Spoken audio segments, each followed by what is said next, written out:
தென்பதொன்று இல்லை விருந்தின் துணை துணை வேள்விப் பயன். விருந்தினரை போற்றுவதற்கு சமமான துணை, உதவி அல்லது நன்மை வேறொன்றுமில்லை. அதனால் கிடைக்கும் பயன் யாகம், அதாவது வேள்வி செய்வதற்கு சமமான பெரிய புண்ணியமாகும். சுருக்கமா சொல்லணும்னா, விருந்தினரை போற்றுதலுக்கு ஒப்பான துணை, நன்மை வேறொன்றில்லை. அவ்விருந்தோம்பலால் உண்டாகும் பயன் வேள்வி செய்வதனால் கிடைக்கும் புண்ணியத்துக்கு இணையானது. விருந்தோம்பல் என்ற பண்பின் பயன் அளவிட இயலாது. அது ஒரு வேள்வியாகும். அதன் பயன் மிக பெரியது. விருந்தினரை பேணுவதும் ஒரு யாகமே. அதை செய்வதால் வரும் நன்மை இவ்வளவு என்று அளவிட முடியாது. வரும் விருந்தினரின் தகுதி அளவுதான் நன்மையின் அளவாகும்.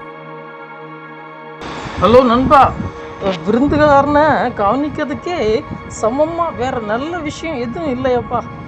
அவங்கள நல்லா பார்த்துக்கிட்டா அது பெரிய புண்ணியம் கிடைக்கிற மாதிரி தான்.